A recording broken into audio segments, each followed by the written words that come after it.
We've been a leader in banking for more than 100 years.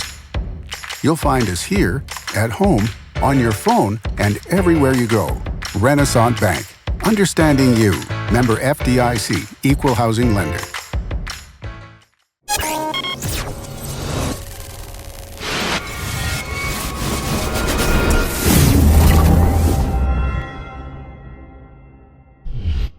Sponsored by Renaissance Bank.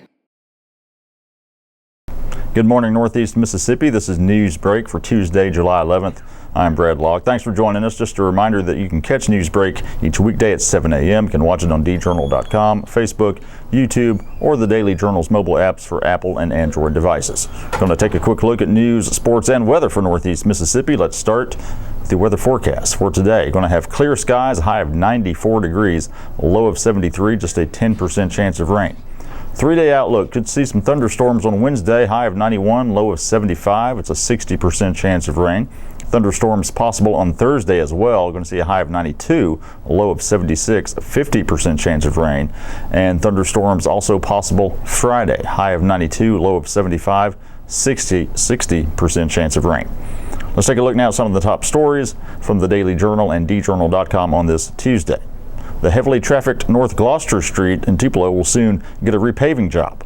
The Mississippi Department of Transportation is gearing up for a mill and overlay of the section of North Gloster between the McCullough Boulevard overpass and the intersection of Beach Springs Road.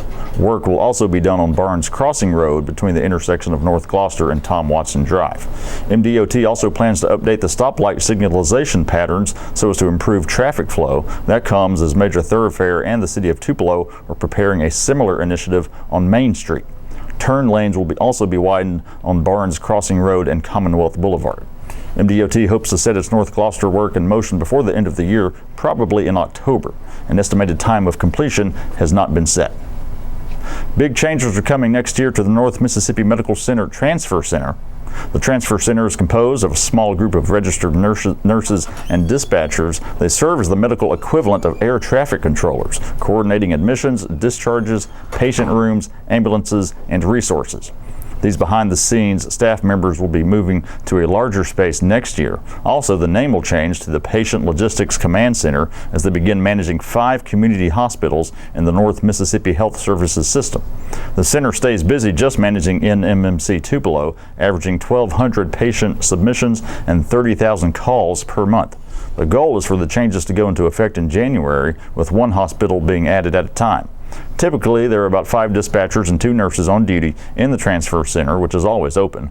They each handle a different aspect of moving patients where they need to go at NMMC Tupelo's main unit, Women's Hospital, and Behavioral Health Center. A relieved Tupelo couple were reunited with their beloved dog on Monday.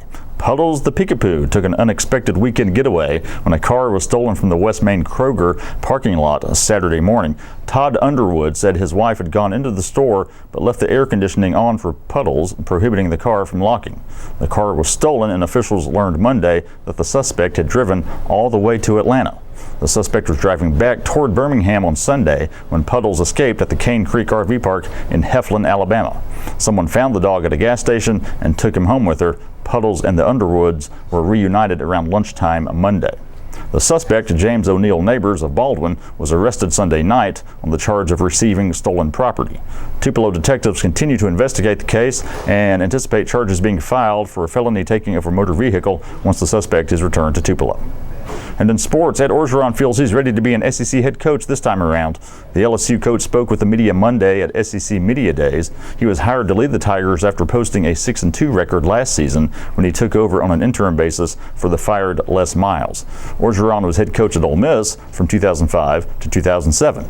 He posted a record of 10-25, including a 3-21 mark in SEC games. Now, he said Monday that he was grateful for his time at Ole Miss, but that he wasn't ready to be a head coach. He'd held the title of assistant head coach at Southern Cal when Ole Miss hired him. Orgeron later returned to USC and posted a 6-2 record as the interim coach in 2013. Orgeron said that after he was fired in Oxford, he decided 2 primary changes needed to be made before he got a second chance. He was going to treat the team the same way he treats his sons, and he would treat every coach on the staff with respect and let him coach his position as he knew it.